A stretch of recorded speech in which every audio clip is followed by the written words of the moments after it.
in my city, and it's like that. What's good, everybody? It's your man Osh from the Ghost, back with another one, another episode of Osh Knows. And today I'm going to be breaking down a story for you.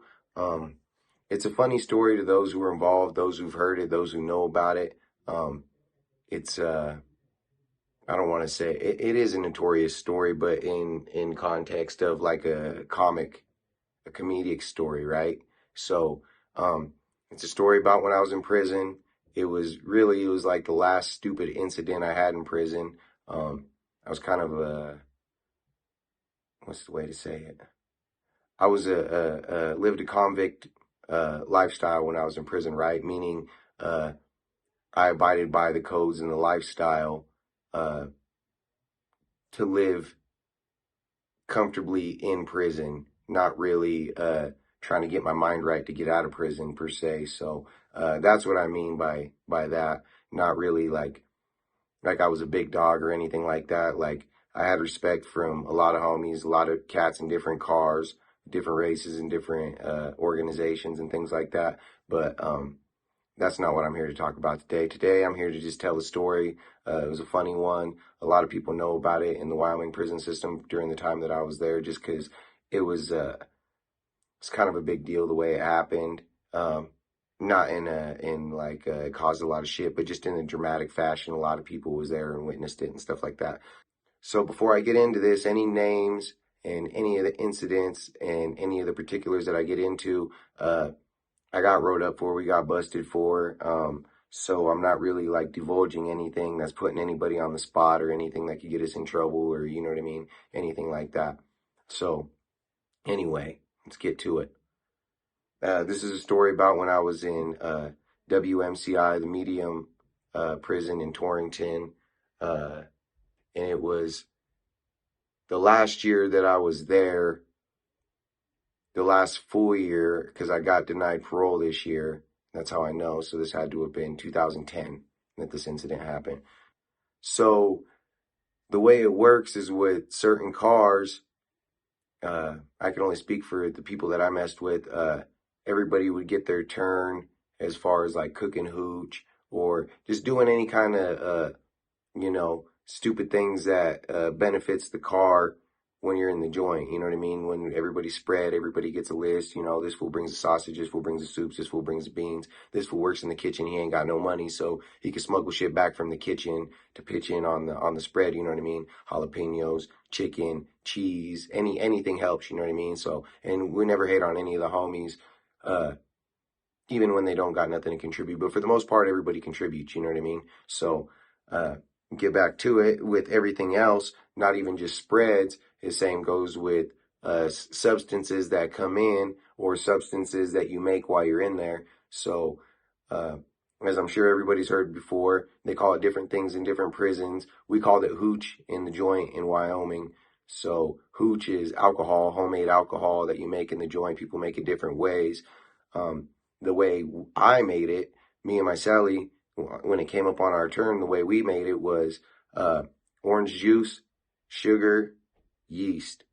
Those were the ingredients that we used, and a lot of hot water. So, long story short, this batch was kind of sketchy from the beginning because we couldn't get like a mass amount of sugar at once, right?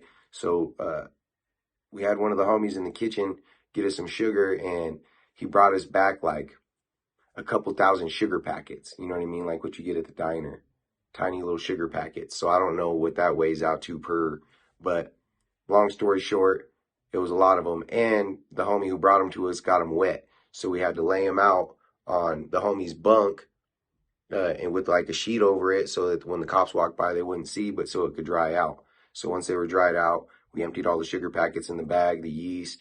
And another thing is, in Wyoming prisons, they used to do, I don't know if they still do it, I ain't been there since 2012, but on the weekends, you get brunch. So you get a late lunch, which is breakfast stuff, but you usually get around like 11:30, lunchtime, you know what I mean?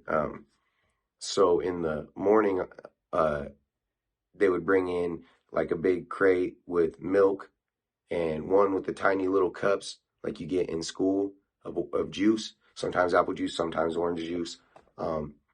and little thing of cereal. So that was your breakfast on the weekend, you know what I mean, till brunch. So we would have all the homies wake up early, go out there. Everybody would hoard all the juices, you know what I mean, because not everybody ate it. So if you had a cop that was cool working the block, you could usually, hey, let me get a couple extra for the table, blah, blah, blah. The homie ain't up yet. The homie's in the shower. The homie's in the gym. Let me get their shit, put it on the table for them when they get back. If you had a cool cop, they would let it go. So lucky for us, we had a cop, this female cop that the homie was romancing. So she pretty much let us get away with not everything, but a lot of shit.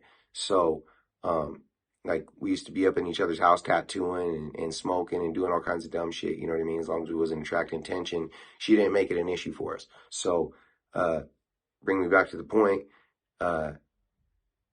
we got all the juices, that weekend, the Saturday and Sunday. So that was enough to start our batch. We started cooking it.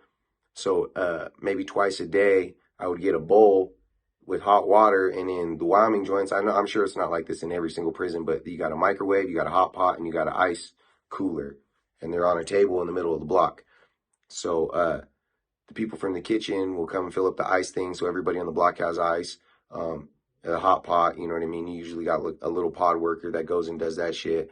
And then so I would take my bowl, my canteen bowl that I would make like soups and shit in, fill it up with hot water out of the hot pot, put it in the microwave, put it on for like 3 minutes, let it boil, and then take it up to the house and dump it in the bag with all the ingredients to make the hooch. So you do this X amount of times, and over the next few days, within a week, you know, the gas in the inside, it expands from the yeast and all the chemicals, and it makes the bag blow up. So when it does this, you got to do what's called burping it. You burp it, and it lets all the gases out. But when you do this, it smells like alcohol, like for real, for real, for real. So you got to do it when you know for sure a cop ain't coming by, and they come by every 30 minutes on what's called a watch tour.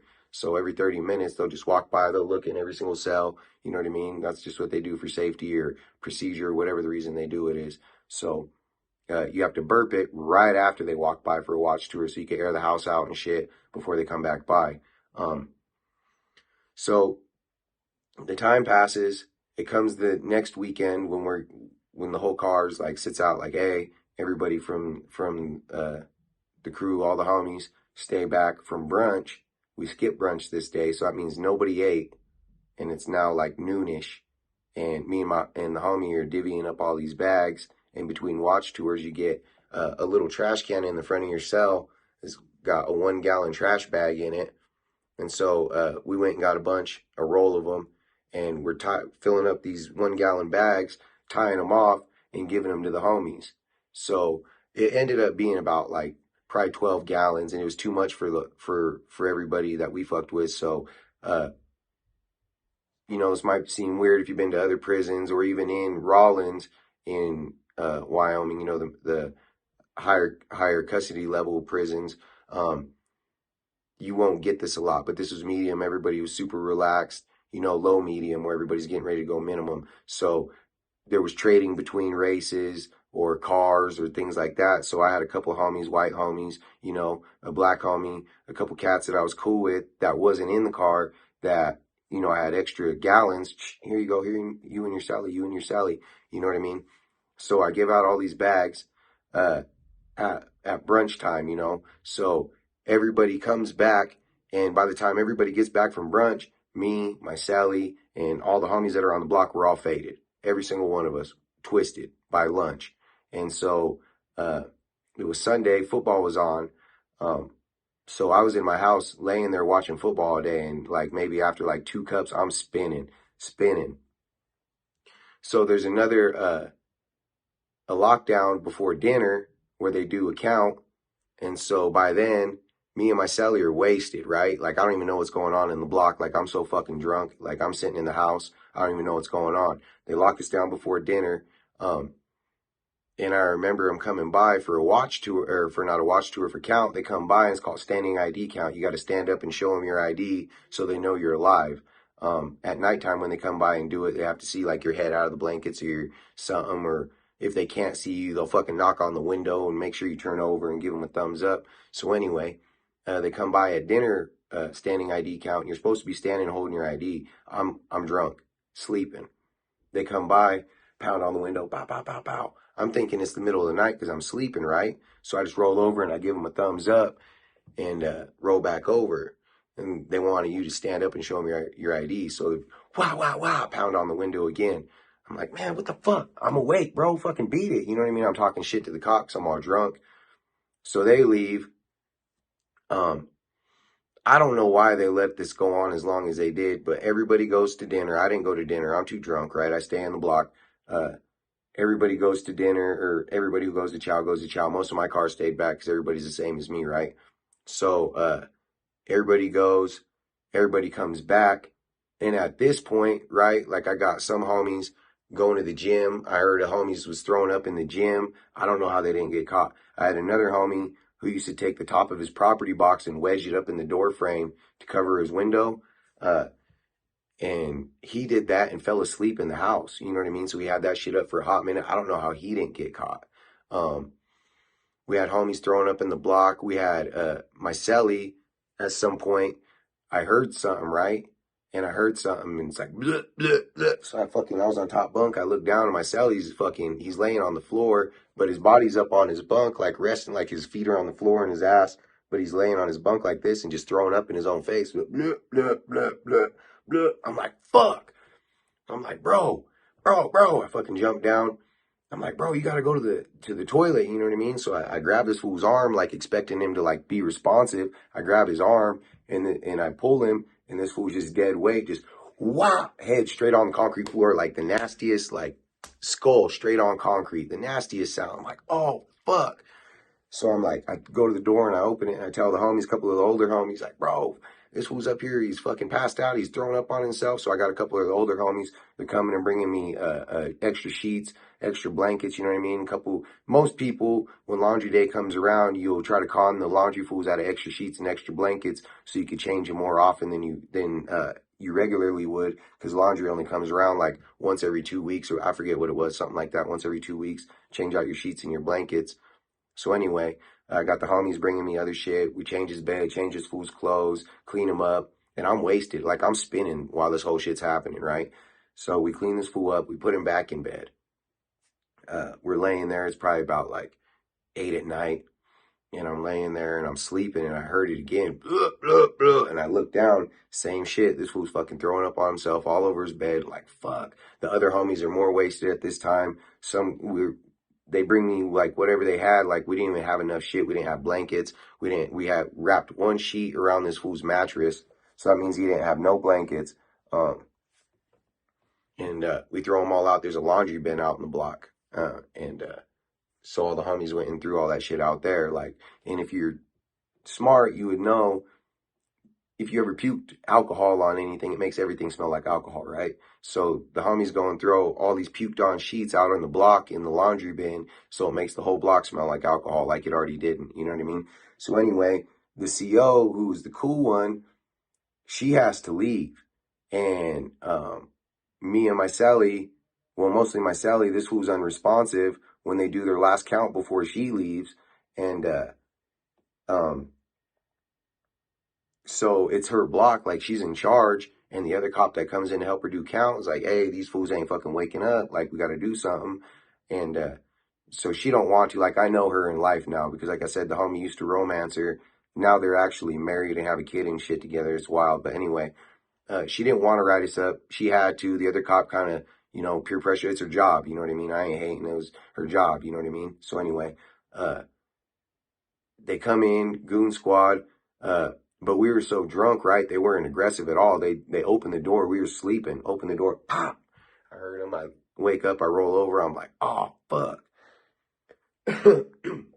So I try to play it off, right? The sergeant walks in. He's like, Abeyta, you guys been drinking? I'm like, nah, I don't drink, bro. We're in prison. What do you mean drink? Like I'm playing stupid, right? This fool knows better. This is his job, right? He knows better. So anyway, I play stupid. They're like, all right, go wait down at the table. We're going to UA you guys. And honestly, I had never heard of an alcohol UA, right? Like, of course, why couldn't they UA for alcohol? But I had never heard of one. So I'm like, yeah, UA me for whatever. They didn't say they was going to UA me for alcohol. They said, go down to the table, wait, we're going to UA you. That's what they said. They didn't say we're going to UA you for alcohol. So anyway, I go down and I'm like one eye in it, right? Like going down the stairs, I'm spinning, spinning, spinning. Like imagine the nastiest vodka, like Everclear, like the nastiest shit you ever had in your life, right? That's the kind of drunk you're having off this. So I'm down there at the table and I'm sitting there and I'm spinning, spinning, spinning, spinning. And I'm trying to play it cool like I'm not. I'm doing everything I can to not throw up, right? And I hear him up there yelling at my celly, yelling at this fool. Hey, They're yelling his name. I'm not going to say his name. They keep yelling his name at him for like 2-3 minutes. Finally, he wakes up and I'm like, oh, fuck, here we go. I look up and he's coming out of the house. We was on the top in the corner. He's coming out of the house and he's got like a sheet, his one sheet that he had on the mattress wrapped around him. And he's strutting down the stairs like nothing ever happened. Now, anybody who's watching can see the confidence in him, but they can also see the gigantic puke stripe all down the side of the sheet that he's all just proud marching down the stairs in.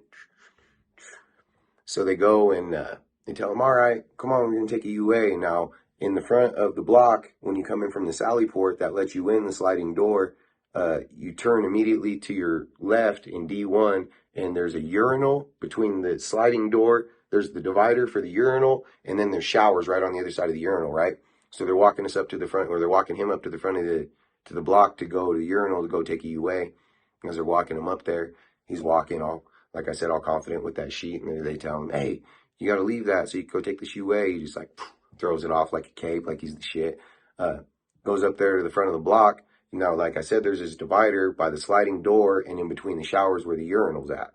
This fool walks up to the divider, but not on the side where the urinal's at, on the opposite side where the sliding door is. Fucking whips his dick out, goes to start taking a piss. They're like 5 cops grab, hey, what are you doing? Grab him, put him over there where he's supposed to be at. He don't even care, like don't even miss a beat, right? Pisses, goes, comes and sits down at the table across from me. And then, all right, baby, it's your turn. I go up there and I piss. Fucking, they took us straight to the hole, right? They didn't even wait for no results. Like, they tossed our house. They found a bunch of tattoo guns. I just tattooed this. There's a story that goes with that. I'll tell that some other time if you guys want to hear it. But anyway, I just blasted this. I just blasted my homie's whole entire chest, my celly. No, it wasn't that day. It was the day before. On a Saturday. So the Sunday we got drunk, right? So we had all the tattoo shit in the house because we was just tattooing. Then that whole day was occupied by getting drunk and all that shit. So we didn't have a chance to get all the tattoo shit out the house. We were stupid. We had like 3 tattoo motors, all kinds of stupid stuff. I'm lucky I used to hide my razors really good. I won't say where, you know what I mean? Just in case some correction officers are watching this. I ain't giving away all the secrets, you know what I mean? All the tricks of the trade. But anyway, so they come in, they find all our tattoo guns. They didn't find no hooch because we flushed everything extra that we didn't have, you know what I mean? But we pissed hot for alcohol. They gave us, I think, like 60 days in the hole. But dumb them, they put us right next to each other. So literally, I'm having like the best time of my life. My celly, this fool was like one of the most funny, naturally funny cats you ever met in your life. Just everything he said was stupid, you know what I mean? Just one of those dudes where everything he said just makes you laugh. So anyway, they put me in there with him for 2 months next to each other. We get out. They move me to a different block, move him back to the same block. I made a big enough deal to my caseworker to where they moved me back to my block. And then that was shortly after that, I seen the parole board. I got denied parole. That was the last time I got denied parole. But that was the last year of my stupidity, right? Like the whole time I was in there, like I said, I was on the convict tip, you know what I mean? I was gambling, running tickets. I was on the pinochle table. I was on the poker table. I ran tickets between multiple blocks because I worked in the gym and my celly used to live next door. So we'd sell tickets. He did college and basketball and I did NFL. So we wasn't stepping on each other's toes. But we would sit in the gym all day and sell dollar tickets to people. And, you know, if anybody bought his shit, I would bring the debt back to him to the gym and vice versa. So, shout out to all the homies that's still doing time. I still talk to a couple of my homies. They always send their love. I always send my love back. They're proud to hear that all the homies that's out here that's doing good, that we're all doing good. And, you know, all the homies that have gotten out, whether you did good or not, whether you went back or you stayed out, you know what I mean? That's a time of my life that I shared with these other men that I can never get back, that and I don't want it back. You know what I mean? That's what made me who I am and taught me so many other things. Now, nobody wants to go to prison. I don't condone it. I'm not glorifying any of these stories. I say all that to say that this is where I'm at now. I don't do drugs and narcotics. I don't drink alcohol. I just started drinking caffeine again, so there's one fail in my life, but that's not even a fail, right? So nicotine, I don't do nicotine. I take care of my kids. I've been a coach for youth sports for the greater part of the 10 years that I've been out. And now I'm on this music tip, this entertainment tip, this vlogging, trying to get other people out there. Uh, but that's my life, you know what I mean? In a nutshell, from there to here to, like I said, I was fully in that. Everything we could do, smoking spice, smoking weed, tobacco, meth came in, coke, I never really seen coke. Meth came in a couple times. Pills was rampant. I was on pills pretty much the whole time I was in the joint. But to now, from there to here, you know what I mean? It's a whole new life. It's a whole new agenda. It's a whole new day. I'm about me. I'm about my kids and my city and my state and helping everybody in this bad boy that's trying to get up, get up. If I can use my mouthpiece and my platform to help anybody else get a hold of me. If you want to hear more stories about anything, about prison, on the streets, music, shows, cats that I've met through music, whatever, hit me up. Let's do this. But anyways, that's it for this one. Check with me next time for another one. It's Host from the Ghost.